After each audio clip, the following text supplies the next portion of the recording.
अस्सलाम वालेकुम, this is me Zoya Khan. तो ये जो है ना आज मेरा लास्ट एंड फाइनल एपिसोड है ईद सीरीज़ का। तो ये ईद का सेकंड डे था और सादिया मामी लोगों की दावत थी। हमारी तरफ ईद का मिलना भी था और दावत भी थी। तो उनकी जो सबसे मोस्ट फेवरेट डिश है ना, जब वो लोग डेरा आते हैं, बेसिकली वो लोग चश्मा रहते हैं, तो उनकी जो सबसे फेवरेट है ना वो है सोबत, क्योंकि वहाँ पे उनके जो सिटी है उसमें माने नहीं मिलते। तो हमारी ज़्यादातर कोशिश होती है कि जब भी ये लोग आएँ तो हम सोबत बनाएं, क्योंकि उनको बहुत अच्छी लगती है। बस हमने अपनी सोबत एंजॉय की और उसके बाद अम्मी की बनी हुई खीर जो है हम खा रहे थे और बस साथ साथ बातें कर रहे थे। और इस तरह टाइम गुजरा ना ईद का कि पता भी नहीं चला, सबसे मुलाकात हो गई। और ये मामी इशारा के लिए कि खीर बहुत मज़े की है। और ये जरलिश ने जो है ना नेल्स लगाए हुए थे, बिल्कुल मेरी तरह ही थे। और मैं बोल रही थी जैसे जैसे मैं करती जाऊँगी वैसे वैसे आप करती जाना। बस फिर खीर एंजॉय करने के बाद हमारा चाय का टाइम हो गया। फिर हम इस साथ से टीवी देख रहे थे, बातें कर रहे थे, चाय पी रहे थे और बहुत मज़ा आता है। मुझे मामी की कंपनी ना बहुत मज़े की लगती है। कुछ लोग होते हैं उनकी कंपनी बहुत बोरिंग होती है, लेकिन मामी ऐसी हैं कि उनकी कंपनी में ना बड़ा मज़ा आता है। हम वेट कर रहे होते हैं, बहुत इन्जॉय करते हैं हम। और ये जो शाफ है ना, इसको बड़ी शर्म आती है। मैं इसको बोला आपको मैं व्लॉग में लेके आऊँगी। कहते मैं क्या बोलूँ क्या करूँ। मैंने कहा जो जो मैं करती जा रही हूँ आप पीछे पीछे करते जाओ। तो वो भी बेचारा करता जा रहा था। और बस बेचारा बड़ा अच्छा बच्चा है और जो है ना बड़ा शरीफ सा है, इनोसेंट सा है, बचपन से ही बड़ा इनोसेंट था। और बस यहाँ पे बच्चों को ईदियाँ देने का टाइम आ गया। पहले दिन ये दादी के घर थे अपने, तो मुझे जो है ना टाइम नहीं मिला, इसलिए कितने मज़े से पकड़ा। हालांकि 6 मंथ की है, लेकिन कितने मज़े की इसकी ग्रिप है ना, इसे पकड़ लिया। तो पहले दिन दादी के घर थे तो मुझे ईदियाँ देने का मौका नहीं मिला, तो फिर मैंने ईदी दी दूसरी दफ़ा। और आप अभी इसके ना आगे एक्सप्रेशंस देखना, इतनी ये खुश होती है ना, जिससे इसको बड़ी समझ आ रही होगी ये ईदी है या ये इसकी ईदिया या इसको इसने यूज़ करना है। जैसे ही मम्मा इसके जो है ना ये पैकेट खोल के ईदी निकाली, एकदम से इतनी खुश होती है, मुझे इतनी हंसी आई। मैंने कहा एकदम से इसका जो है ना बड़ा नेचुरल से एक्सप्रेशन आया, ये देखें। तो बस इसको दे दी। फिर इसके बाद सलार और अमार को देनी थी, मैंने ईदी, लेकिन वो दादी के घर थे तो बस वो उनको फिर मैंने कहा चलो शाम को दे दूँगी। और ये यहाँ पे जब भी मैं डेरा आती हूँ तो अम्मी जो है ना हमारे लिए मंगवा, पहले तो हम उनको बोलते थे कि हमारे लिए लेके, अभी अम्मी ने कोई ऑनलाइन जगह से कहीं से मंगवाए हुए थे ये टॉप अप्स। ये हम बचपन में खाते थे, हमारी बड़ी मेमोरीज है इनके साथ। हम जो है ना ये बचपन में खाते थे और ये सारे वही वाले, एक तो गोलगप्पे, मज़े लो और इस तरह के जितने हैं ना, तो ये पूरा कॉटन भर के अम्मी ने मंगवाया हुआ था। उनको पता है कि हम ये वाली चीज़ें जब हमें मिल जाए तो फिर तो और तो हमें कुछ चाहिए नहीं होता ना। तो ये इस चीज़ की एक ख़ास एक्साइटमेंट होती है जब भी मैं डेरा जाती हूँ ना, कि मुझे ये वाले स्नैक्स खाने को मिलेंगे। आजकल तो वैसे ऑनलाइन दौर है, सारी चीज़ें ऑनलाइन भी आपको मिल जाती है, लेकिन ये डेरा जाके खाने का ना इनका मज़ा ही हो रहा है। और बस साथ साथ हम खा रहे थे और ये लीना भी हमारे साथ एंजॉय करती, इसको हम एक पीस दे देते थे, इतने मज़े से खाती थी, इतने मज़े से। अगर यही हम इसको रोटी या कोई और चीज़ें तो मुँह बनाती है, लेकिन इन चीज़ों पे तो ऐसे खुश होती है ना कि जैसे बस फिर हम दोनों बहनें यहाँ पे बैठ के बातें कर रही थी, ईद की डिस्कशंस कर रही थी, गॉसिप्स कर रही थी, और साथ साथ जो है ना हम अपने स्नैक्स जो है वो एंजॉय कर रहे थे। और लीना भी क्योंकि लड़की है तो ये भी हमारे साथ गॉसिप में इंक्लूड होती है। बस यहाँ पे फिर शाम हो गई और हमने शाम को जो है बाहर से खाना मंगवा लिया था। और सारी चीज़ें जो है ना पिज़्ज़ा, ब्रोस्ट, मुझे तो अब याद भी नहीं है हमने क्या क्या मंगाया था। हाँ, चाउमीन। अच्छा, यहाँ पे ना डेरा में एक रेस्टोरेंट हुआ करता था, ला कुज़ीन नाम था उसका। उसके चिकन चाउमीन ने मेरे मोस्ट फेवरेट होते थे, लेकिन पता नहीं वो रेस्टोरेंट ही बंद हो गया। मतलब हमने पूरा बचपन जो है ना वहाँ पे गए, वहाँ पे खाना खाया। कैंट, पहले वो कैंट में होता था, फिर उसके बाद वो सर्कुलर रोड पे भी आ गया था, लेकिन मेरे ख्याल से उसके जो ओनर थे उनकी डेथ हो गई थी, उसके बाद वो रेस्टोरेंट ही बंद हो गया। उस जैसा टेस्ट जो है ना मुझे चाउमीन का मुझे कहीं नहीं मिला। मेरा दिल करता है कि मैं कहीं से रब्ता करूँ, कुछ पूछूं कि उनके पास कौन सा कुक था या उस चाउमीन की क्या रेसिपी थी। आप यकीन करें मैंने बहुत जगह से चाउमीन खाए हैं, ठीक है, बड़े से बड़े रेस्टोरेंट से भी खाए हैं, नॉर्मल वाले से भी खाए हैं, लेकिन वो जो एक स्पेसिफिक ला कुज़ीन की चिकन चाउमीन का टेस्ट था ना वो मुझे नहीं मिला। तो अगर कोई मुझे डेरा से देख रहा है और वो ला कुज़ीन के ओनर की फैमिली को या उस कुक को जानते हैं तो मुझे ज़रूर बताइएगा, मैंने उनसे रेसिपी पूछनी है। मुझे वो वाली रेसिपी जो है ना मुझे वो नहीं मिलती। बस यहाँ पे हम अपना खाना एंजॉय कर रहे थे और बच्चे भी हमारे साथ बैठे हुए थे। और लीना को तो मैं छेड़ती रहती है ना, और ये भाई जो है ना दोनों लड़ रहे थे कि मुझे ये वाली सॉस चाहिए, मुझे ये सॉस चाहिए। तो मैंने कहा चलो इनका इनका इनका क्लिप रिकॉर्ड कर लूँगी, जब ये बड़े होके देखेंगे ना कि हम कैसे लड़ते होते थे तो फिर हंसेंगे।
बस ये ईद के तीसरे दिन का क्लिप है और यहाँ पे एक और डिनर था, हमारी आपी ने आना था, तो बस उसकी टेबल जो है मैंने सेट कर ली थी। और बस इसमें इस दिन हमने चिकन कढ़ाई बनाई थी और हमने बनाए थे बीफ कोफ्ते और साथ हमने बनाया था बीफ पुलाव। तो बस ये जो है ना सारा हमारा हो गया था और बस ईद का तीसरा दिन ख़त्म हो गया और नेक्स्ट डे हम चले गए अपने अपने घरों को। और मैंने अपनी सिस्टर को ड्रॉप करना था, वो चश्मा में होती हैं, चश्मे से आगे 10-20 मिनट की ड्राइव है कुंदियाँ की, वो उधर होती हैं। तो मैंने ये सोचा था कि मैं इधर जब भी चश्मा जाऊंगी तो मैं जो है ना यहाँ पे ग्रीन लगून ज़रूर जाऊंगी। बहुत खूबसूरत व्यू होते हैं और जो है ना इतना प्यारा जो है अंदर रेस्टोरेंट बना हुआ होता है और बड़ा मज़ा आता है। तो मैंने सोचा होता है इस दफ़ा जब वापसी पे जाऊंगी मैं ज़रूर जाऊंगी ग्रीन लगून। मुझे वैसे भी पानी वाली जगह जो है वो मुझे बहुत पसंद है और ये जो ग्रीन लगून रेस्टोरेंट है ये वैसे ही बहुत बड़ा और बहुत मज़े का बना हुआ है। फूड तो बस इसका ओके ही होता है, इतना मुझे ख़ास इसका फूड नहीं लगा। जब मैंने पहले खाया था तब भी और अभी बस ओके ही होता है, बहुत कोई अच्छा फूड नहीं होता। लेकिन सारे पैसे जो है ना वो व्यू गए हैं और ये मुझे बड़ी पुरानी जो है ना बस नज़र आ गई थी तो मैंने इसको भी कैप्चर कर लिया। और बस यहाँ पे हम पहुँच गए थे ग्रीन लगून और आप व्यू चेक करें, उफ। बस सबसे यहाँ पे थोड़ा सा मेरा मूड ख़राब हुआ कि ये लोग कह रहे थे कि हम खाना नहीं सर्व कर सकते आपको बाहर, क्योंकि अभी दोपहर का टाइम है। हम जो है ना 4 बजे के बाद जो है खाना बाहर सर्व करते हैं। हमने उनको बड़ी रिक्वेस्ट की कि प्लीज़ कर दें, हम बड़े दूर से आए हैं, ये वो, उन्होंने हमारी नहीं मानी। तो बस खाना हमने फिर अंदर खाया था और यहाँ पे जो है ना बस हम इंजॉय कर रहे थे और इतना कोई खूबसूरत व्यू था और इतना पुरसकून सी जगह ना यहाँ पे, आपको मज़ा आ जाता है यहाँ पे जाके।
बस यहाँ पे बच्चे जो है ना वो अपने झूले एंजॉय कर रहे थे, और इसने सलाह है मैंने तो कोई डिफरेंट चीज़ करनी होती है ना, ये जो भाई कर रहा होता वो तो इसने करना नहीं होता।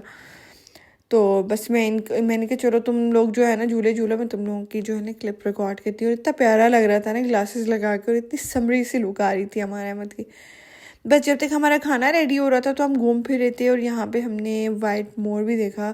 और मैंने अपनी नमरापी को बोला कि चलो हम ना ऐसे करते हैं, हम भी झूले पे बैठते हैं, अपनी बचपन की मेमोरीज जो है ना वो ताज़ा करते हैं। तो इसके बाद अभी आपको मेरा भी क्लिप नज़र आएगा झूले पे बैठा हुआ।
बस फिर हम पहुंच गए थे अपने घर की तरफ, और उनको ड्रॉप करके खाना खा के हमने जो है ना हम निकल आए थे, और बस अभी हम पहुंच गए।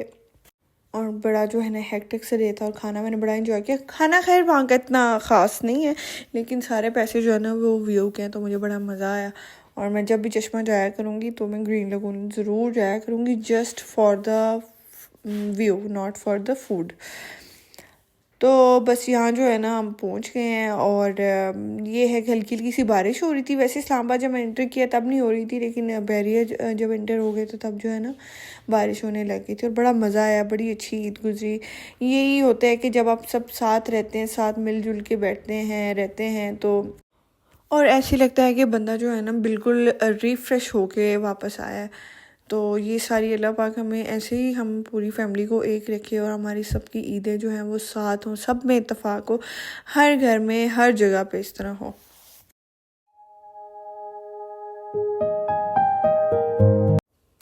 और बस ये नेक्स्ट डे का क्लिप है। और जो है ना मेरी आइज़ का बहुत प्रॉब्लम हुआ था, तो मतलब मुझे ना सर में दर्द होता था और मुझे दूर का मुझे इस तरह लगता था कि मुझे सही से जो है वो नज़र नहीं आ रहा। तो बस यहाँ मैं आई टेस्ट करवाने आ गई थी और फ्रेम पसंद करी थी। मुझे ना वैसे ग्लासेस इतनी ख़ास जो है वो पसंद नहीं है, क्योंकि आपकी जो अपनी ब्यूटी होती है ना फेस की, वो ख़त्म हो जाती है जब आपकी ग्लासेस लगती हैं तो। लेकिन मुझे सबने यही समझाया है कि अगर आप ग्लासेस टाइम पे लगाना स्टार्ट नहीं करेंगी ना, तो आपका ये नंबर जो है ये बढ़ता रहेगा बढ़ता रहेगा। तो अभी इन्होंने भी मुझे यही बोला है कि आपने जब टीवी देखनी है तब, या फिर अगर आप कोई राइटिंग करी है और आपके रूम में लाइट नहीं है, मतलब बहुत ज़्यादा लाइटिंग नहीं है, तब आपने यूज़ करनी है लाजमी, या फिर जब आप ड्राइविंग कर रही हैं। ठीक है, आपको हर टाइम लगाने की ज़रूरत नहीं है, लेकिन इन टाइमों पे आपने यूज़ करनी है। तो बस यहाँ पे मेरा आई टेस्ट हो गया और मैंने ऐनक बनवा ली, और ये नेक्स्ट डे आ भी गई थी। सो मैं उम्मीद करती हूँ आपको मेरा ये व्लॉग बहुत अच्छा लगा होगा। मैं इंशाल्लाह मिलती हूँ कल आपसे एक ब्रांड न्यू व्लॉग के साथ। तब तक के लिए गुड बाय, बाय बाय।